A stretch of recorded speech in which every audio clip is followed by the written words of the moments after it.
Praise the Lord. Hallelujah. കൈകൾ ഉയർത്തി ദൈവത്തെ മഹിമപ്പെടുത്തിയേ. ആമേൻ. ഹല്ലേലൂയ. ദൈവത്തിന് മഹത്വം ഉണ്ടാകട്ടെ. എല്ലാ ദൈവമക്കളെയും സന്തോഷത്തോടും സ്നേഹത്തോടും വളരെ പ്രതീക്ഷയോടും ഇന്നത്തെ ഈ ശുശ്രൂഷയിലേക്ക് ഞാൻ സ്വാഗതം ചെയ്യുകയാണ്. കർത്താവ് നിങ്ങളെ സ്പർശിക്കട്ടെ.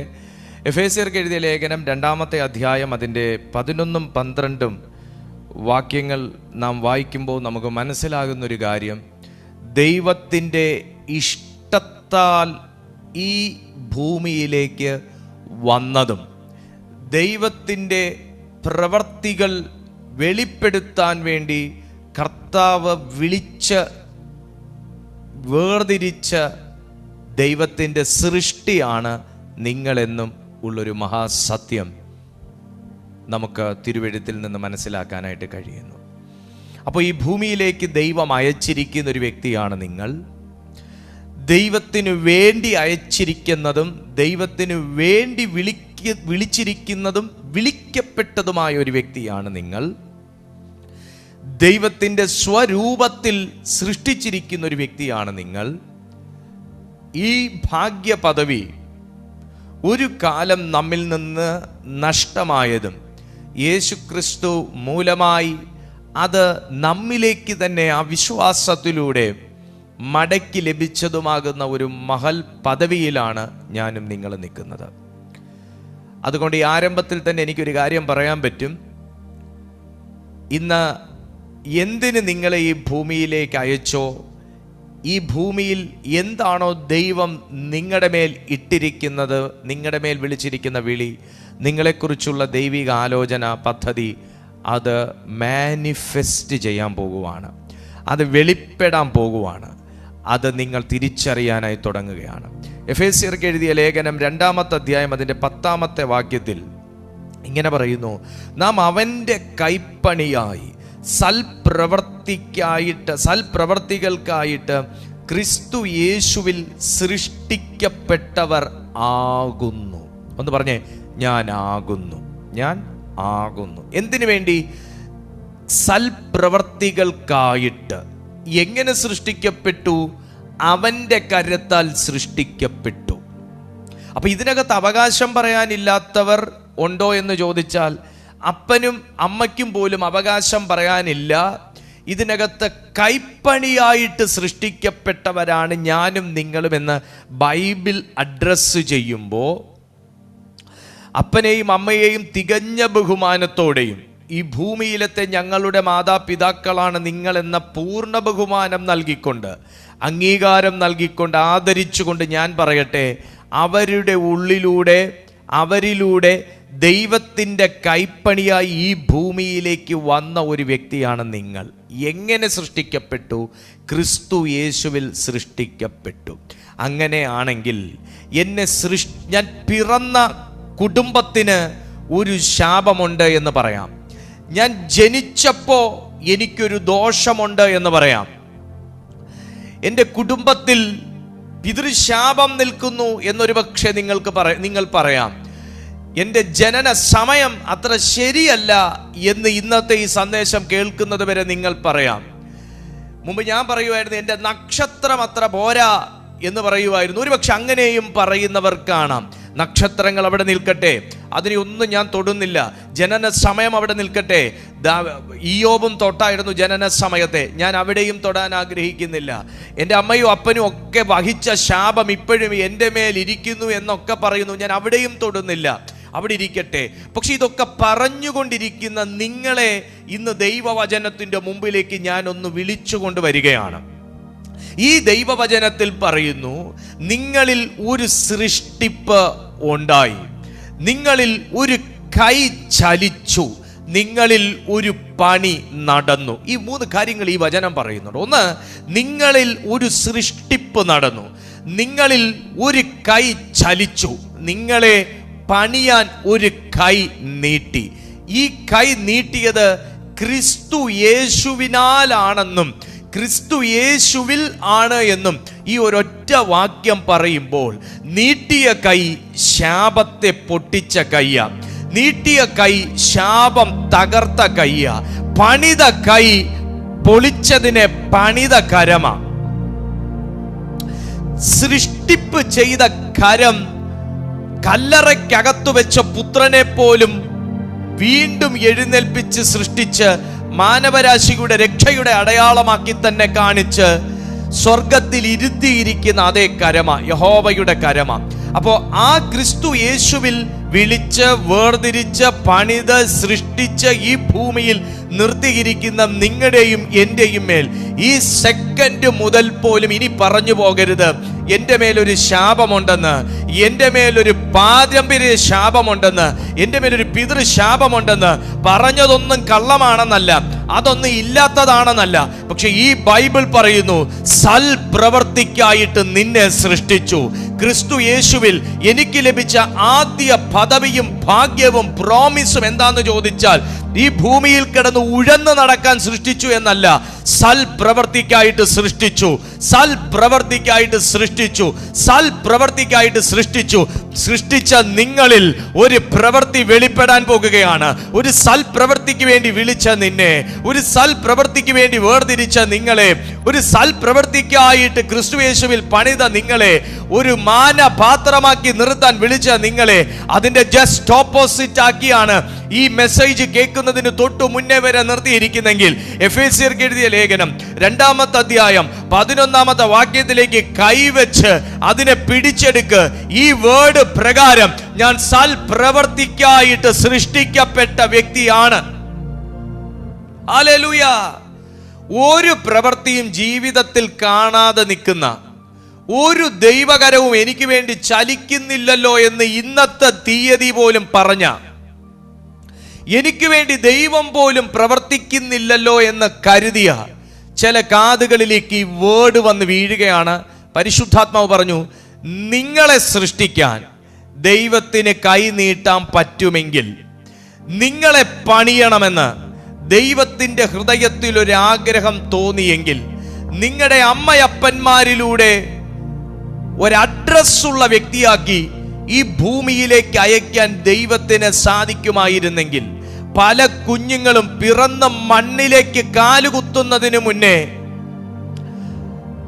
ആ ടേബിളിൽ തന്നെ അവരുടെ ലൈഫ് തീരുമ്പോ ഒരു ദോഷവും തട്ടാതെ ഈ ഭൂമിയിലേക്ക് പിറന്നു വീഴാൻ ദൈവം നിങ്ങളെ അനുവദിച്ചിട്ടുണ്ടെങ്കിൽ, ഇന്നത്തെ ഈ ദിവസം വരെയും ഈ സന്ദേശം കേൾക്കുന്നത് വരെയും പല ചെങ്കടലും നിങ്ങളുടെ തലയ്ക്കു മീതെ 10 ബാധയും വരെ പറന്നു വന്നിട്ടും ദോഷം തട്ടാതെ നിങ്ങൾ ഇവിടെ നിൽക്കുന്നുണ്ടെങ്കിൽ, ഞാൻ ഇന്ന് ആത്മാവിൽ നിങ്ങൾക്ക് കൈമാറുകയാണ്. അന്ന് നിങ്ങളെ പണിയാൻ തീരുമാനിച്ച ഒരു ദൈവം, നിങ്ങൾക്ക് വേണ്ടി കൈ ചലിപ്പിച്ച ഒരു ദൈവം, നിങ്ങൾക്ക് വേണ്ടി ഒരു സൃഷ്ടിപ്പിന്റെ ചിന്ത ഹൃദയത്തിൽ തോന്നിയ ഒരു ദൈവം, ക്രിസ്തു യേശുവിൽ നിനക്കൊരു രൂപമുണ്ടാക്കിയ ദൈവം, നിന്റെ ഈ വിഷയത്തിന്റെ മേലും, നിങ്ങൾ ഇന്ന് ചൂണ്ടിക്കാണിക്കുന്ന വിഷയത്തിന്റെ മേലും, നിങ്ങൾ ഞരങ്ങുന്ന വിഷയത്തിന്റെ മേലും അതേ കരം സൃഷ്ടിപ്പിനായി നീട്ടാൻ പോകുകയാണ്. അതേ കരം സൃഷ്ടിപ്പിനായി നീട്ടാൻ പോകുകയാണ്. അതേ കരം, ആ കരത്തിന്റെ പ്രത്യേകത അവിടെ പറയുന്നത് പണിയുന്ന കരം. ക്രിസ്തുയേശുവിൽ നിന്നെ പണിയാൻ പോകുക കുഞ്ഞെ, പണിയുന്ന കരം. ആ കൈ നീട്ടിയിട്ട് അയ്യോ ഇനി എന്തോ ചെയ്യണം തപ്പുന്ന കൈയല്ല.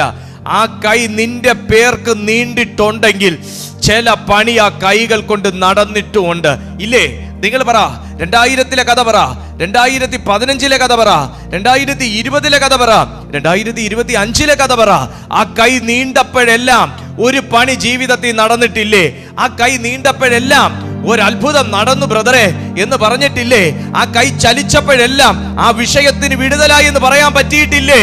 അങ്ങനെയാണെങ്കിൽ ഇന്ന് ഞാൻ ആത്മാവിൽ നിങ്ങളോട് ചോദിക്കുകയാണ്, ഈ ആണ്ടിലും നിനക്ക് വേണ്ടി ഒരു പ്രവൃത്തി ചെയ്യാൻ, ഈ ആണ്ടിലും നിങ്ങൾക്ക് വേണ്ടി ഒരു വലിയ കാര്യം ചെയ്യാൻ ആ കരം നീട്ടില്ല എന്ന് എവിടെയെങ്കിലും എഴുതി വെച്ചിട്ടുണ്ടോ? ആ കരം ചലിക്കില്ല എന്ന് ആരേലും പറഞ്ഞോ? ആ കരം ചിലത് സൃഷ്ടിക്കത്തില്ലെന്ന് ആരേലും പറഞ്ഞോ? എങ്കിൽ പറഞ്ഞത് വ്യാജം, പറഞ്ഞത് കള്ളം, പറഞ്ഞത് പൊള്ളത്തരം. യേശുവിന്റെ നാമത്തിൽ ലോക സ്ഥാപനത്തിന് മുൻപേ ക്രിസ്തു യേശുവിൽ തിരഞ്ഞെടുത്ത നിങ്ങളെ കുറിച്ച് പരിശുദ്ധാത്മാവ് പറയുകയാണ്, നിനക്ക് വേണ്ടി പ്രവർത്തിക്കാൻ ഒരു കൈ ഇന്ന് നീളാൻ പോകുന്നു. ഹല്ലേലൂയ. കൈ നീണ്ടാലേ പണി നടക്കൂ. ഒന്ന് പറഞ്ഞേ, കർത്താവിന്റെ കൈ നീണ്ടാലേ പണി നടക്കൂ. ഈ കയ്യെ തടയുന്ന ചില തലങ്ങളെ തകർക്കാൻ ദൈവം നമുക്ക് അഭിഷേകം തന്നേക്കുന്നത്. എല്ലാ പ്രശ്നങ്ങളും നമ്മുടെ മനസ്സിലല്ല, എല്ലാ പ്രശ്നങ്ങളും നമ്മുടെ ശരീരത്തിലല്ല, എല്ലാ പ്രശ്നങ്ങളും അത് ബ്രദറിൻ്റെ ചിന്തയുടെ പ്രശ്നം അല്ലല്ല, ചിന്തയിലല്ല. ചില പ്രശ്നങ്ങൾ ഓഫീസിലായിരിക്കും, അതിൻ്റെ ആഫ്റ്റർ ഇഫക്റ്റ് ആണ് നമ്മുടെ മനസ്സിനെ തൊടുന്നത്. ചില പ്രശ്നങ്ങൾ നമ്മുടെ ഫാമിലിയിലായിരിക്കും, അതിൻ്റെ ഒരു ഇൻഫ്ലുവൻസ് ആണ് നമ്മുടെ മനസ്സിനെ തൊടുന്നത്.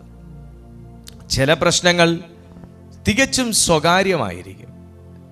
അപ്പോൾ പ്രശ്നങ്ങളെല്ലാം ഉത്ഭവിക്കുന്ന സ്ഥലങ്ങളുണ്ട്, പക്ഷെ അതെല്ലാം വന്നടിയുന്നത് നമ്മുടെ മനസ്സിലേക്ക്. ശരിയല്ലേ? കുഞ്ഞിന് വയ്യെങ്കിൽ നമ്മുടെ മനസ്സാണ് വിഷമിക്കുന്നത്. അപ്പോൾ മനസ്സിനാണോ പനി?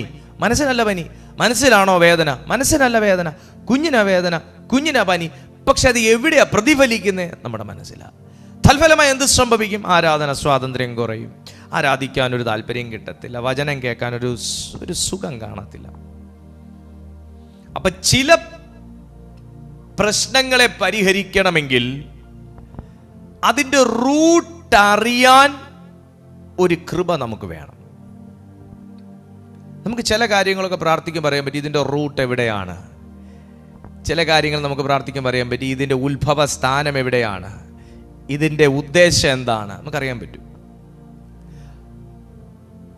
അപ്പൊ ആ ഇടങ്ങളിലേക്ക് കൈ നീളണമെങ്കിൽ ഒരുപക്ഷെ മാനുഷികമായി നമുക്ക് അവിടെ പോയി ഒന്നും ചെയ്യാൻ പറ്റത്തില്ല, മാനുഷികമായി നമുക്കൊന്നും ചെയ്യാനൊക്കത്തില്ല. ആ സ്ഥലങ്ങളിലേക്ക് നീളുന്നൊരു അത്ഭുതത്തിൻ്റെ കരമുണ്ട്. ഇപ്പൊ ദാനിയേലിനെ ഇട്ട സിംഹത്തിൻ്റെ ഗുഹയ്ക്കകത്ത് ദാനിയേലിൻ്റെ ചർച്ചുകാർക്ക് പോയി ഗുഹയുടെ വെളി വരെ നിന്ന് പ്രാർത്ഥിക്കാൻ പറ്റും. അയ്യോ എൻ്റെ പൊന്ന് ദാനിയേൽ അപ്പച്ചനെ, സിംഹം പിടിക്കരുത്, സിംഹം പിടിക്കരുത്, കർത്താവേ സിംഹം പിടിക്കരുത് എന്ന് പറഞ്ഞാൽ നമുക്ക് ഗുഹയുടെ പുറം വരെ, എത്ര പെറ്റു വളർത്തിയ അമ്മയും അച്ഛനും ആന്നൊക്കെ പറഞ്ഞാലും ഗുഹയ്ക്കകത്ത് കയറിപ്പോയി മോനെ രക്ഷിക്കാൻ പറ്റുമോ?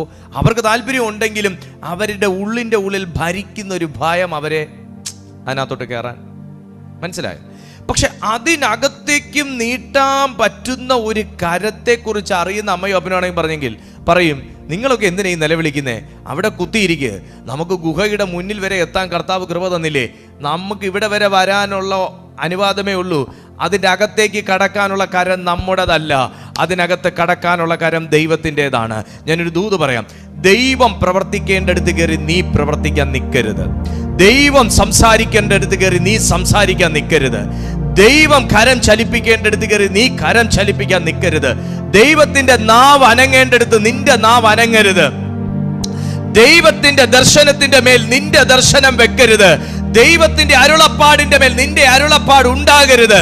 ഗുഹയുടെ പുറം വരെ വരുത്തിയത് ദൈവമാണെങ്കിൽ അതിന്റെ അകത്തേക്ക് നിന്റെ ശബ്ദമയക്കാനാണ് ദൈവം ആഗ്രഹിക്കുന്നത്. അതിന്റെ അകത്ത് കൈ ചലിപ്പിക്കാൻ ആഗ്രഹിക്കുന്നത് അവിടുന്നാണ്. അതിനകത്ത് പ്രവർത്തിക്കാൻ ആഗ്രഹിക്കുന്നത് അവിടുന്നാണ്. ചില സിംഹത്തിന്റെ ഗുഹയ്ക്കകത്ത് കിടക്കുന്ന ദൈവ മക്കളിലേക്ക് നോക്കി പരിശുദ്ധാത്മാവി ആലോചന കൈമാറുകയാണ്.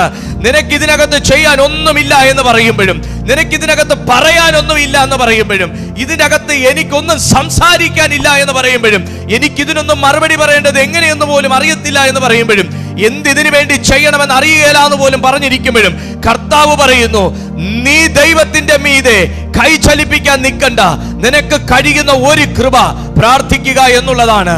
നീ പ്രാർത്ഥിച്ചോ, നീ അവിടെ ഇരുന്ന് പ്രാർത്ഥിച്ചോ. ചില ഗുഹയ്ക്കകത്ത് നീളുന്ന കരം, സിംഹത്തിന് പിടിക്കാൻ പറ്റാത്ത കരം, പുലിക്ക് പിടിക്കാൻ പറ്റാത്ത കരം, കടുവയ്ക്ക് ചാടി പിടിക്കാൻ പറ്റാത്ത കരം, അതിന്റെ വായ അടയ്ക്കാൻ കഴിയുന്ന കരം ഇന്ന് ആർക്കൊക്കെയോ വേണ്ടി സ്വർഗത്തിൽ നിന്ന് നീട്ടുന്നുണ്ട്. ചില വിരോധമാകുന്ന ശബ്ദങ്ങളെ പിടിച്ചടക്കുന്ന കരം, ചില വിരോധമാകുന്ന അധരങ്ങളെ പിടിച്ചു കെട്ടുന്ന കരം, നന്മയെ തടഞ്ഞു വെക്കുന്ന നാവുകളെ, കരങ്ങളെ പിടിച്ചു കെട്ടുന്ന കരം ഇന്ന് ആർക്കൊക്കെയോ വേണ്ടി സ്വർഗം നീട്ടുകയാണ്. ഹല്ലേലൂയ! നീട്ടുന്ന കരം ക്രിസ്തുയേശുവിൽ എനിക്കും നിങ്ങൾക്കും വേണ്ടി എത്രയോ പ്രാവശ്യം ഇതുപോലുള്ള ഗുഹകൾക്കകത്ത്, ഇനി അതിനകത്തുനിന്ന് ഒരു വെളിപ്പാടൂടെ പറയാം. പലപ്പോഴും നമ്മൾ സിംഹത്തിന്റെ ഗുഹയ്ക്കകത്താണ് കിടക്കുന്നതെന്ന് പോലും അറിഞ്ഞില്ല. നമ്മൾ ബന്ധനത്തിനകത്താണ്, പൂട്ടിനകത്താണെന്നേ നമുക്കറിയത്തുള്ളൂ. പക്ഷെ കടിച്ചു കീറാൻ പാകത്തിനൊരു സിംഹം വശത്തിരിക്കുന്നുണ്ടെന്ന് പോലും നമ്മുടെ മാനുഷിക നേത്രങ്ങൾ കൊണ്ട് കണ്ടില്ല. പക്ഷെ അവൻ വാ പിളർന്ന് നിന്നപ്പോ നമുക്ക് വേണ്ടി നമ്മൾ പോലും അറിയാതെ കൈനീട്ടി ആ വായെ പിടിച്ചടച്ച ദൈവത്തെ ഞാനും നിങ്ങൾ ഒരുപക്ഷെ കണ്ടു കാണത്തില്ല. പക്ഷെ എനിക്ക് നേരെ വരുന്ന പല മരണക്കെണികളെയും അവിടുന്ന് കണ്ട് എത്രയോ പ്രാവശ്യം ഈ ആണ്ടിൽ നിന്നെ തട്ടി ഒഴിച്ച് സേവ് ചെയ്ത് കൈകളിൽ വഹിച്ച് മറനിന്ന് നിന്നെ സേവ് ചെയ്ത് ഈ ഡേറ്റ് വരെയും എത്തിച്ചിരിക്കുന്ന ദൈവം നിന്നോട് പറയുന്നു, നിനക്ക് വേണ്ടി ഇന്നും കൈ നീട്ടാൻ, ഇന്നും ചിലതിനെ പണിതെടുക്കാൻ, ഇന്നും ചിലതിനെ റിഫ്രഷ് ചെയ്യാൻ, ഇന്നും ചിലതിനെ റിന്യൂ ചെയ്യാൻ, ഇന്നും ചില മേഖലകളെ റിസ്റ്റോർ ചെയ്യാൻ, ഇന്നും ചിലത് ക്രിയേറ്റ് ചെയ്യാൻ അവിടുന്ന് വിശ്വസ്തനാകുന്നു. ഹല്ലേലൂയ. 11ാമത്തെ വാക്യത്തിലേക്ക് വരുമ്പോ, ആകയാൽ നിങ്ങൾ മുമ്പേ പ്രകൃതിയാൽ ജാതികളായിരുന്നു. നമുക്ക് അങ്ങനെ ഒരു നേച്ചർ ഉണ്ടായിരുന്നു, ഇപ്പോഴും ഉണ്ട്. ഇപ്പോഴും നമ്മൾ ചില സമയം, ഞാൻ ഇന്നലത്തെ മെസ്സേജ് പറഞ്ഞതുപോലെ, സഡൻലി നമ്മൾ സ്വിച്ച് ചെയ്ത് കളയും ജഡത്തിലേക്ക്. നമ്മൾ എത്ര ആത്മീയരാന്ന് പറഞ്ഞാലും ഒരു സിറ്റുവേഷൻ വരുമ്പോൾ നമ്മൾ പെട്ടെന്ന് കണ്ണ് ചിമ്മി തുറക്കുന്നത് പോലെ ജഡത്തിലേക്ക് സ്വിച്ച് ചെയ്യും. നമ്മൾ ജഡികമായി പ്രതികരിക്കും, ജഡികമായി ചിന്തിക്കും, ജഡികമായി തീരുമാനങ്ങൾ എടുക്കും. ബൈബിൾ അങ്ങനെ പറയുന്നു, ആകയാൽ നിങ്ങൾ മുമ്പേ പ്രകൃതിയാൽ ജാതികളായിരുന്നു, ജഡത്തിൽ കയ്യാലുള്ള പരിച്ഛേദനയേറ്റ് പരിച്ഛേദനക്കാർ എന്ന് പേരുള്ളവരാൽ അഗ്രചർമ്മക്കാർ എന്ന് വിളിക്കപ്പെട്ടിരുന്നു. അത് സർക്കംസിഷനെ കുറിച്ചാണ് ആ പറയുന്നത്. ഞാൻ ആ ഭാഗത്തിലേക്ക് പോകുന്നില്ല. മുമ്പ് കർത്താവ് നമ്മുടെ പാപങ്ങൾ ക്ഷമിക്കാനും നമ്മൾ ദൈവപ്രസാദമാകാനും ഒരു വ്യക്തി ദൈവഭാഗത്തേക്ക് വരാനും വേണ്ടി അവർ പരിച്ഛേദന ഏൽക്കുന്ന ഒരു പ്രോസസ് പഴയ നിയമ കാലഘട്ടത്തിൽ ഉണ്ടായിരുന്നു. എന്നാൽ 12ാമത്തെ വാക്യത്തിലേക്ക് വരുമ്പോൾ, അക്കാലത്ത് നിങ്ങൾ ക്രിസ്തുവിനെ കൂടാതെയുള്ളവരും ഇസ്രായേൽ പൗരതയോട് സംബന്ധമില്ലാത്തവരും. ഒന്ന് ശ്രദ്ധിച്ച് കേൾക്കണേ, ഇത് നമ്മുടെ ഈ വർഷത്തെ ദൂത. അക്കാലത്ത് നിങ്ങൾ ക്രിസ്തുവിനെ കൂടാതെയുള്ളവരും ഇസ്രായേൽ പൗരതയോട് സംബന്ധമില്ലാത്തവരും വാഗ്ദത്തത്തിന്റെ നിയമങ്ങൾക്ക് അന്യരും പ്രത്യാശ ഇല്ലാത്തവരും ലോകത്തിൽ ദൈവമില്ലാത്തവരുമായിരുന്നു എന്ന് ഓർത്തുകൊള്ളുവിൻ. ഹല്ലേലൂയ. എനിക്കൊക്കെ ഈ വാക്കെന്ന് വെച്ചാൽ അങ്ങ് അച്ചിട്ടതുപോലെ ചേർന്ന ഒരു വാക്കാണ്. കാരണം ഒരു കാലം സത്യദൈവത്തെ അറിയാതെ ജീവിച്ച ഒരു കാലഘട്ടം എൻ്റെ കുടുംബത്തിൻ്റെയൊക്കെ ജീവിതത്തിൽ ഉണ്ടായിരുന്നു. എന്താണ്? ദൈവ പൗരതയോട് സംബന്ധമില്ലാത്തവർ. ഇന്ന് ഈ മെസ്സേജ് കേൾക്കുമ്പോഴും 1000 പ്രശ്നങ്ങൾ എനിക്കുണ്ട് ബ്രദറെ എന്ന് നിങ്ങൾ പറയാൻ അങ്ങോട്ട് തയ്യാറായിട്ടിരിക്കുമ്പോഴും ഞാനൊരു കാര്യം നിങ്ങളോട് പറയാം. നമ്മൾ ആരായി ഇരുന്നിട്ടാണ് ഈ വാക്ക് പറയുന്നതെന്ന് നമുക്ക് ഇപ്പോഴും ബോധ്യമില്ല. ബൈബിൾ പറയുന്നു, പ്രകൃതിയാൽ ജാതികളായിരുന്ന, അതായത് ക്രിസ്തുവിലാകാത്തൊരു കാലഘട്ടം, ക്രിസ്തുവിനെ അറിയേണ്ടതുപോലെ അറിയാത്ത, സ്വീകരിക്കേണ്ടതുപോലെ സ്വീകരിക്കാത്ത, ക്രിസ്തു എന്ന മർമ്മം എന്താണെന്ന് അറിഞ്ഞുകൂടാത്ത, ക്രിസ്തുവിൽ നമുക്ക് നൽകപ്പെട്ടിരിക്കുന്നത് എന്താണെന്ന് തിരിച്ചറിയാത്ത ഒരു വല്ലാത്ത ബാല്യകാലം, ശൈശവകാലം നമുക്കെല്ലാവർക്കും ഉണ്ടായിരുന്നു. അന്ന് നാം ഇസ്രായേൽ പൗരതയോട് സംബന്ധമില്ലാത്തവരും വാഗ്ദത്തത്തിന്റെ നിയമങ്ങൾക്ക് അന്യർ, വാഗ്ദത്തത്തിന് അന്യർ. അപ്പൊ അതെനിക്കുള്ളതല്ല, നിനക്കത് കിട്ടത്തില്ല, നിന്നിലേക്ക് അത് വരത്തില്ല എന്ന് പറയുന്ന ഒരു കാലം നമുക്കുണ്ടായിരുന്നു. എങ്ങനെ? ജാതികളായി ജീവിച്ചപ്പോൾ. ഞാനൊരു ആത്മീയ സത്യവും ഒരു ചിന്തയും അങ്ങോട്ട് കൈമാറുകയാണ്.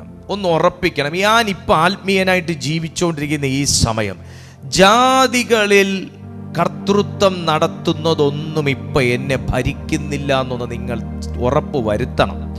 ജാതികളെ ഭരിക്കുന്നതൊന്നും എന്നിൽ കർത്തൃത്വം. കാരണം എന്താ? ഞാൻ ഇപ്പൊ ദൈവരാജ്യ പൗരതയോട് സംബന്ധമുള്ളവരാണ്. യേശുക്രിസ്തുവിൽ വന്ന നമുക്ക് ലഭിച്ച നേട്ടങ്ങൾ എന്തൊക്കെയാണെന്ന് നോക്കിക്കേ. ഇപ്പോൾ ഞാൻ ദൈവരാജ്യ പൗരതയോട് സംബന്ധമുള്ളവൻ. ഇപ്പൊ ഞാൻ ക്രിസ്തു യേശുവിൽ വാഗ്ദത്തത്തിന്റെ അവകാശി. ഇപ്പൊ ഈ വാഗ്ദത്തത്തിന്റെ അവകാശി എന്ന് പറയുമ്പോ നിങ്ങളൊന്ന് ശ്രദ്ധിക്കണം. എനിക്ക് ഈ അവകാശമുള്ളത് കൊണ്ട് എനിക്ക് ദൈവത്തിൽ നിന്ന് എനിക്ക് ഏഞ്ചൽസിനെ ചോദിക്കാം. ഞാനൊരു ഹോസ്പിറ്റൽ വിസിറ്റ് ചെയ്യാൻ പോകുന്ന സമയത്ത് ആ ഹോസ്പിറ്റലിനകത്തുള്ള അറ്റ്മോസ്ഫിയറിനെ ഒരു ഹീലിംഗ് അറ്റ്മോസ്ഫിയർ ആക്കി മാറട്ടെ എന്നെനിക്ക് പറയാം. കാരണം ഇതെല്ലാം ഞാൻ പറയുന്ന ദൈവരാജ്യത്തിനകത്ത് നിന്നാണ്. ഇപ്പോൾ നിങ്ങൾക്കാണെങ്കിൽ നിങ്ങൾ ദൈവരാജ്യത്തിനകത്ത് നിൽക്കുന്ന സമയത്ത് നിങ്ങളുടെ മുമ്പിൽ ദാനിയേലിനെ കടിച്ചു കയറാൻ നിന്ന സിംഹം പോലെ നിൽക്കുന്ന ഒരു ഹസ്ബൻഡ് നിങ്ങളുടെ വീട്ടിൽ ഉണ്ടെന്ന് വെക്കുക, ഇല്ലെങ്കിൽ മക്കൾ ഏതെങ്കിലും ഒരു സമയത്ത് അതുപോലെ വന്നു എന്ന് വെക്കുക. ദൈവരാജ്യവുമായി കണക്റ്റായി നിൽക്കുന്ന നിങ്ങൾക്ക് യേശുവിൻ്റെ നാമത്തിൽ ഇവൻ്റെ മേൽ വ്യാപിക്കുന്ന ആ വൈൽഡ് സ്പിരിറ്റ് അങ്ങ് വിട്ടുപോകട്ടെ എന്ന് നിങ്ങൾക്ക് നിങ്ങളുടെ സ്പിരിറ്റിൽ കൽപ്പിക്കാൻ പറ്റും. പക്ഷെ ഇത് ജാതികളായിരുന്ന പറ്റത്തില്ല.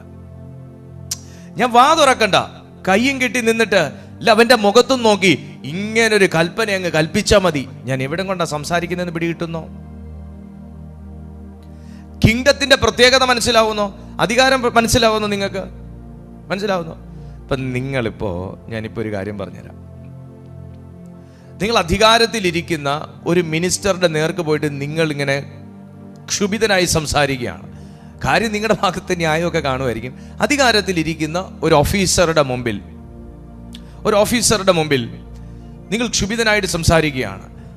ആ മനുഷ്യൻ കയ്യും കെട്ടി വെറുതെ നോക്കി നിന്നാൽ മതി, അടി നമ്മുടെ മേത്ത് വന്നിരിക്കും. കാര്യം എന്താ?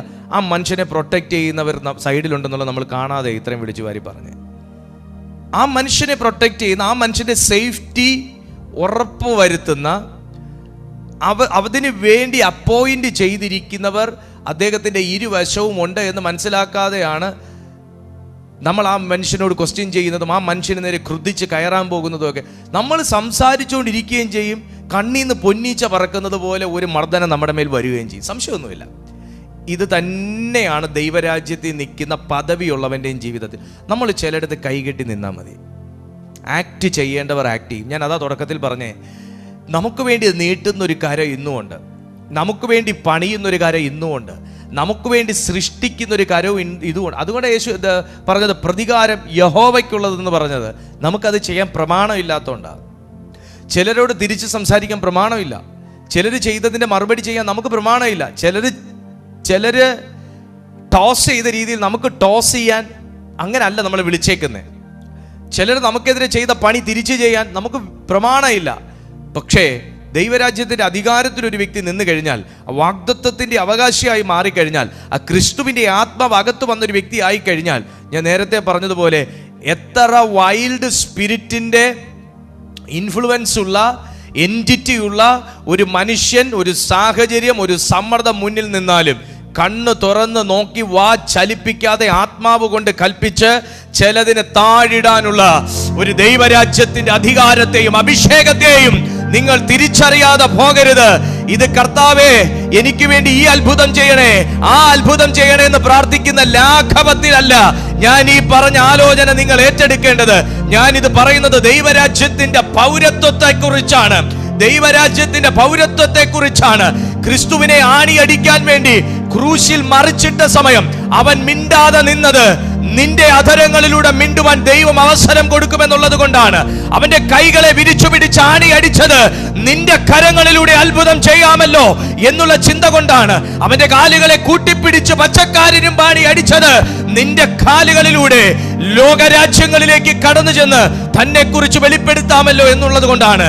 ക്രിസ്തുവിന് ചെയ്യാൻ പ്രമാണമുണ്ടായിരുന്നതും ക്രിസ്തുവിന് ചെയ്യാൻ പ്രമാണമില്ലാതിരുന്നതുമാകുന്ന ചിലതിനെ കുറിച്ച് താൻ അറിവുള്ളവനായിരുന്നത് പോലെ നിന്നെ വിളിച്ച വിളിക്കകത്ത് നിന്നുകൊണ്ട് എന്ത് ചെയ്യണം എന്ത് ചെയ്യരുത് എന്നുള്ള വ്യക്തമായ ആത്മീയ ബോധ്യം എന്നെ കേൾക്കുന്ന മാന്യമിത്രത്തിന് ഉണ്ടാകട്ടെ. ഹല്ലേലൂയ.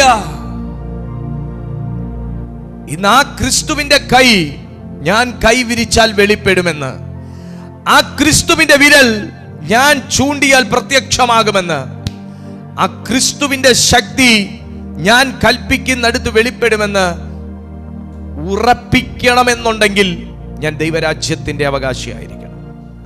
ഞാൻ ദൈവരാജ്യത്തിന്റെ പൗരത്വത്തിൽ സംബന്ധമുള്ളവനും വാഗ്ദത്തത്തിന്റെ നിയമത്തിന് അന്യനും അല്ലാതിരിക്കണം. എനിക്കിന്ന് നിങ്ങളോട് പറയാനുള്ളത് നിങ്ങൾ ഇന്ന് ഉറപ്പിക്കണം. നിങ്ങളുടെ സഭയിൽ നിങ്ങളുടെ പേര് കാണും രജിസ്റ്ററിൽ. നിങ്ങൾക്ക് സഭയിൽ നിന്ന് തിരുവത്താഴം കിട്ടുമായിരിക്കും. നിങ്ങൾക്ക് എന്ത് ആവശ്യമുണ്ടെന്ന് പറഞ്ഞാലും ചർച്ച ചെയ്യുന്ന ആൾ വരുമായിരിക്കും. വെരി ഗുഡ്, അങ്ങനെ വേണം. പക്ഷെ എനിക്കിന്ന് പിടിക്കാനുള്ളത് അതൊന്നുമല്ല. എനിക്കിന്ന് ചോദിച്ചറിയാനുള്ളത് അതൊന്നുമല്ല. എഫദ ഇൻ ജീസസ് മിനിസ്ട്രീസിൻ്റെ ആത്മീയ ശുശ്രൂഷകളിൽ പങ്കെടുക്കുന്നവർ എന്നുള്ള നിലയ്ക്ക്, ഈ ഇതിനകത്തുള്ള സന്ദേശങ്ങളെ ഒരനുഗ്രഹമായി കാണുന്നവർ എന്നുള്ള നിലയ്ക്ക്, ഇതിനകത്തുള്ളത് ദൈവ സാന്നിധ്യമെന്ന് പൂർണ്ണമായി തിരിച്ചറിഞ്ഞവർ എന്നുള്ള നിലയ്ക്ക് എനിക്ക് 2 കാര്യങ്ങൾ നിങ്ങളിൽ നിന്ന് എനിക്ക് ചോദിച്ചറിയാനുണ്ട്.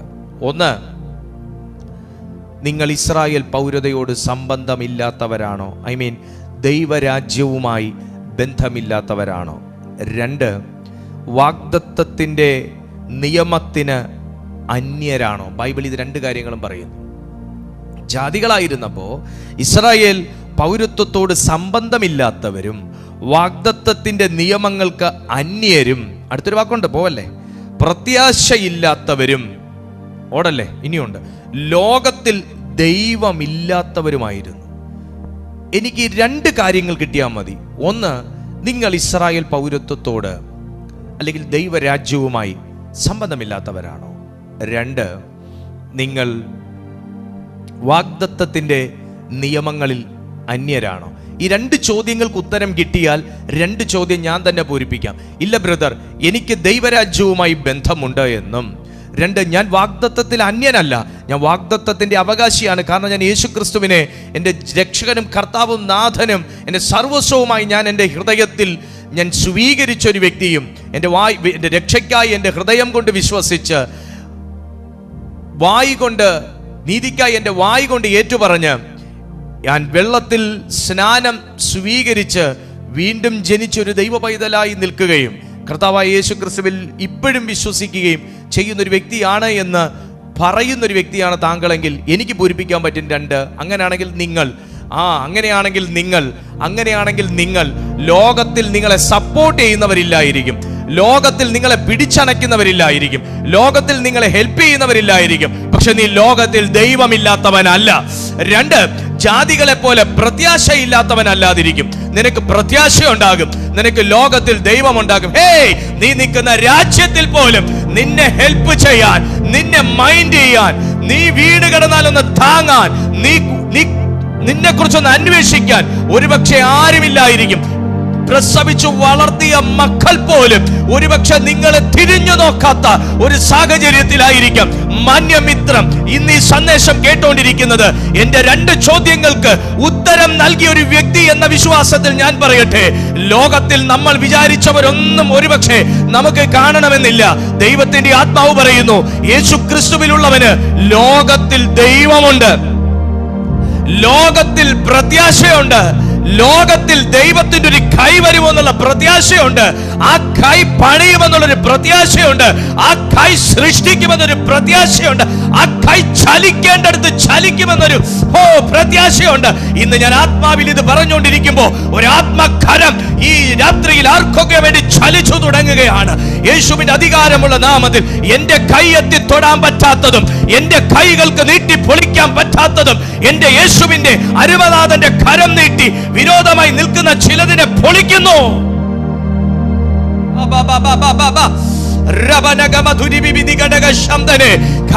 സൃഷ്ടിപ്പിലുള്ളവനാ ഞാനും നിങ്ങളും, ആ കരം പണിതവനാ ഞാനും നിങ്ങളും. അങ്ങനാണെങ്കിൽ ഈ പണിയെ പൊളിക്കാൻ, ഈ പണിയെ പൊളിക്കാൻ, ഈ വിളിയെ തകർക്കാൻ, ഈ വിളിയെ തകർക്കാൻ, ഈ തെരഞ്ഞെടുപ്പിനെ ഒടുക്കാൻ നീട്ടിയ സകല വിരോധത്തിന്റെ കരവും യേശുവിന്റെ നാമത്തിൽ പൊട്ടട്ടെ, ഒടിയട്ടെ, തകരട്ടെ.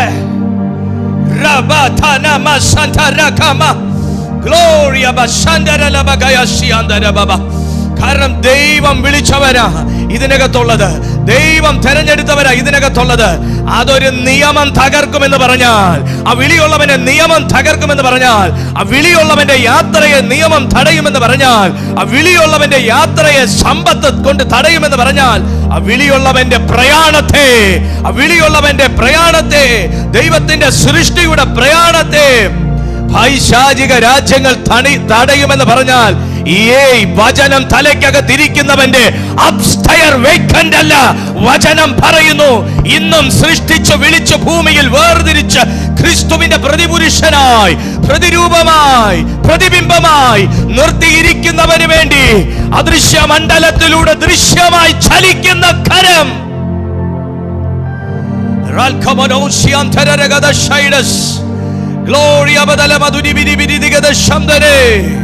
അങ്ങനാണെങ്കിൽ ജാതികളെ പോലെ എനിക്കും നിങ്ങൾക്കും ജീവിക്കാൻ ഒക്കത്തില്ല. ഞാൻ നിർത്തുവാണ്, എന്റെ ടൈം കഴിഞ്ഞു. ജാതികളെ പോലെ എനിക്കും നിങ്ങൾക്കും ജീവിക്കാൻ ഒക്കത്തില്ല. പ്രത്യാശയുള്ളവരെ പോലെ ജീവിക്കാം, വിളിയുള്ളവനെ പോലെ ജീവിക്കാം, കൃപയുള്ളവനെ പോലെ ജീവിക്കാം, ദൈവത്തിന്റെ വാഗ്ദത്തത്തിന്റെ അവകാശിയായി ജീവിക്കാം. എത്ര ദൈവമക്കൾക്ക് മനസ്സിലാകുന്നുണ്ട്? എവിടെയൊക്കെയോ പരാജയപ്പെട്ടു പോയി എന്ന് ഇപ്പോഴും നിങ്ങൾ പറയുമ്പോൾ, ഞാൻ ഉദ്ദേശിച്ചെടുത്തൊന്നും എത്തിയില്ല ബ്രദറെ എന്ന് നിങ്ങൾ ഇപ്പോഴും പറയുമ്പോൾ, എനിക്കിനി പ്രതീക്ഷയ്ക്കൊന്നും ഇല്ല ബ്രദറെ എന്ന് നിങ്ങൾ പറയുമ്പോൾ, ഞാൻ ഈ പറയുന്ന ബൈബിൾ വചനം നിങ്ങളുടെ പുസ്തകത്തിനകത്തുനിന്ന് മാഞ്ഞു പോയിട്ടില്ലെങ്കിൽ ഈ ദൂത് നിങ്ങളോടാണ്, ഈ ദൂത് എന്നോടാണ്. യേശുവിന്റെ നാമത്താൽ നിങ്ങൾ ഞാൻ പറയുന്നതിന്റെ ആഴം മനസ്സിലാകുന്നുണ്ടോ? അങ്ങനെയാണെങ്കിൽ ഒന്ന് കണ്ണടച്ച് പ്രാർത്ഥിച്ചേ. അപ്പനെ, അവിടുത്തെ മഹത്വം ഇന്ന് രാത്രി വെളിപ്പെടട്ടെ എന്നൊന്ന് പ്രാർത്ഥിച്ചേ. അപ്പനെ, അതുപോലെ എൻ്റെ പ്രത്യാശയില്ലായ്മ എടുത്തു മാറ്റണമേ എന്നൊന്ന് പ്രാർത്ഥിച്ചേ. അപ്പനെ, എനിക്ക് വേണ്ടി നിന്റെ കരമൊന്ന് ചലിക്കണമേ, ഞാൻ ഇന്ന് കാണുന്നു വിശ്വസിക്കുന്നു എന്നൊന്ന് പറഞ്ഞ് എല്ലാ മനസ്സും ഏകാഗ്രമാക്കി, എല്ലാ ഹൃദയവും ദൈവസന്നിധിയിൽ കൊടുത്ത്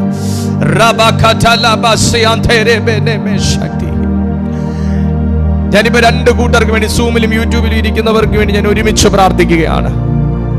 എല്ലാവരും എന്റെ കൂടെ ചേർന്ന് പ്രാർത്ഥിച്ച്, എല്ലാവരും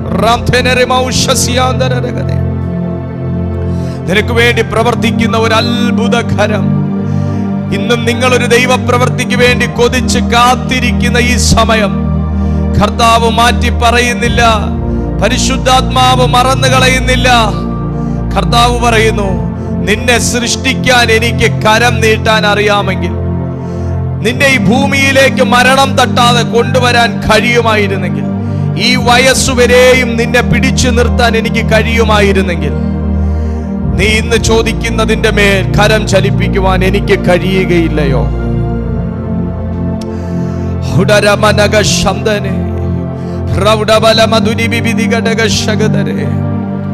ഇന്ന് ആ നിലയിൽ ദൈവം ഇടപെടുന്ന ചില മക്കൾ ഇതിനകത്തുണ്ട്. ആ നിലയിൽ ദൈവം ഇടപെടുന്ന ചില മക്കൾ, ദൈവത്തിന്റെ കൈ ഇന്ന് ആർക്കൊക്കെയോ വേണ്ടി ചില ഇടങ്ങളിലേക്ക് നീട്ടുന്നു. ദാനിയേലിനെ പിടിച്ച് ഗുഹയ്ക്കകത്തിട്ടപ്പോ താൻ ഇങ്ങനൊരു ദൈവപ്രവൃത്തി വിചാരിച്ചില്ല. കർത്താവിനെ ഗുഹയ്ക്കകത്തുനിന്ന് പുറത്തിറക്കുമെന്ന് വിചാരിച്ചു. പക്ഷേ ഗുഹയ്ക്കകത്തുനിന്ന് പുറത്തിറക്കേണ്ടത് ദൈവമല്ലടാ, നിന്നെ അകത്ത് നിയമിച്ച് തള്ളിയ ഒരുത്തനുണ്ടല്ലോ, അവൻ തന്നെ വന്ന് വിളിച്ച് നിന്നെ പുറത്തിറക്കണം. എനിക്ക് ചെയ്യാൻ പറ്റുന്നത് നിന്റെ ജീവന് ദോഷം വരുത്തുന്ന വായെ അടപ്പിക്കുക എന്നുള്ളതാ. ഇന്ന് ചിലരോട് കർത്താവ് പറയുന്നു, ചിലരെ കൊണ്ട് തന്നെ നിങ്ങൾക്ക് വിരോധമായി പറഞ്ഞത് തിരിച്ചെടുപ്പിക്കും. ഹല്ലേലൂയ. ചിലരെ അധരം കൊണ്ട് തന്നെ നിന്നെ ശപിച്ചു പറഞ്ഞ ആ വാ കൊണ്ട് തന്നെ അനുഗ്രഹിച്ചു സംസാരിപ്പിക്കും.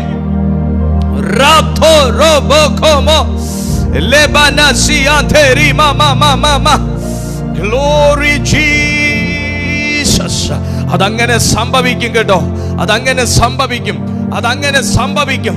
എതിർ പറഞ്ഞവനെ കൊണ്ട് തന്നെ അനുകൂലമാക്കി നിർത്തിക്കും.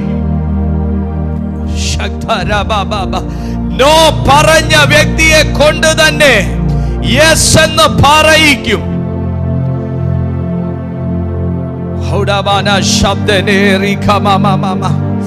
പരിശുദ്ധാത്മാവേ, ജനത്തെ അവിടുത്തെ കൈകളിലേക്ക് ഞാൻ ഏൽപ്പിക്കുകയാണ്. വലിയ ദൈവ സാന്നിധ്യം ഈ സമയത്തിനകത്ത് ഞങ്ങളുടെ ജീവിതത്തിൽ പകർന്ന ഞങ്ങളുടെ കരുണാനിധിയാം ദൈവമേ, അവിടുത്തെ പരിശുദ്ധ പാദപീഠത്തിലേക്ക് ഈ ജനത്തെ, ഈ പ്ലാറ്റ്ഫോമുകളെ ശുശ്രൂഷയ്ക്ക് ദൈവം നിയോഗിച്ച എന്നെയും എൻ്റെ കുടുംബത്തെയും ഏൽപ്പിച്ചു പ്രാർത്ഥിക്കുകയാണ്. ഞങ്ങൾ ഇന്ന് കേട്ടതുപോലെ ചില വിരോധങ്ങളെ പരിശുദ്ധാത്മാവ് എടുത്തു മാറ്റാൻ പോകുന്നതിന്, ചില ഇടങ്ങളിലേക്ക് ഞങ്ങളുടെ കയ്യും കണ്ണും എത്താത്ത ഇടങ്ങളിലേക്ക് ദൈവത്തിന്റെ കയ്യും കണ്ണും എത്താൻ പോകുന്നതിന് നന്ദി പറയുകയാണ്. കർത്താവേ, ഒരത്ഭുതം ഞങ്ങളുടെ ജീവിതത്തിൽ കാണാൻ പ്രവർത്തിക്കുന്ന ദൈവത്തിന്റെ കരമുള്ളതിനായി സ്തോത്രം. ഇന്ന് ഈ കൂട്ടായ്മയിലായിരിക്കുന്ന ജനം ഏതൊരു വിഷയത്തിനകത്ത് അവർ ഞരങ്ങുന്നുവെങ്കിലും അതിൻ്റെ മേൽ ഇന്ന് ഞങ്ങൾ ധ്യാനിച്ച ദൈവത്തിന്റെ കൈ ചലിക്കട്ടെ. പരിശുദ്ധാത്മാവിൻ്റെ പ്രവൃത്തി വെളിപ്പെടട്ടെ. ഏൽപ്പിച്ചു പ്രാർത്ഥിക്കുന്നു യേശുവിൻ നാമത്തിൽ തന്നെ, ആമേൻ. ഈ മെസ്സേജ് അനുഗ്രഹമായവർ മാത്രം കൈകൾ ഉയർത്തിയോ ദൈവത്തെ സ്തുതിച്ച്. അങ്ങനെയാണെങ്കിൽ നിങ്ങൾ ഈ വീഡിയോയ്ക്ക് ഒരു ലൈക്ക് കൊടുക്കണം. പറ്റുന്നവർക്കൊക്കെ നിങ്ങൾ ഈ സന്ദേശം നിങ്ങൾ ഷെയർ ചെയ്ത് കൊടുക്കണം. കർത്താവിൻ്റെ സാക്ഷിയായി ഇന്നു മുതൽ അതൊരു പുതിയ തീരുമാനമായിരിക്കട്ടെ. ഇന്നു മുതൽ കർത്താവിൻ്റെ ഒരു സാക്ഷിയായി നിങ്ങൾ ഈ രീതിയിൽ നിങ്ങൾ മാറണം. കർത്താവ് വലിയ കാര്യങ്ങൾ ചെയ്യട്ടെ. നിങ്ങളുടെ പ്രാർത്ഥനാ വിഷയങ്ങൾ ഞങ്ങളുടെ ഈ നമ്പറിൽ നിങ്ങൾക്ക് വാട്സാപ്പായി അയക്കാം. ദൈവം അത്ഭുതങ്ങളും അടയാളങ്ങളും ചെയ്യുന്ന ദൈവമത്രേ. നിങ്ങളെ കർത്താവ് സ്നേഹിക്കുന്നു. നിങ്ങൾ വാഗ്ദത്തത്തിൻ്റെ അവകാശിയാണ്. കർത്താവ് ബ്ലസ് ചെയ്യട്ടെ. നമുക്ക് അടുത്ത ദിവസം കാണാം. അതുവരെ അത്യുന്നതൻ്റെ ചിറകിൻ്റെ കീഴിൽ കർത്താവ് നമ്മളെ സൂക്ഷിക്കട്ടെ. God bless you.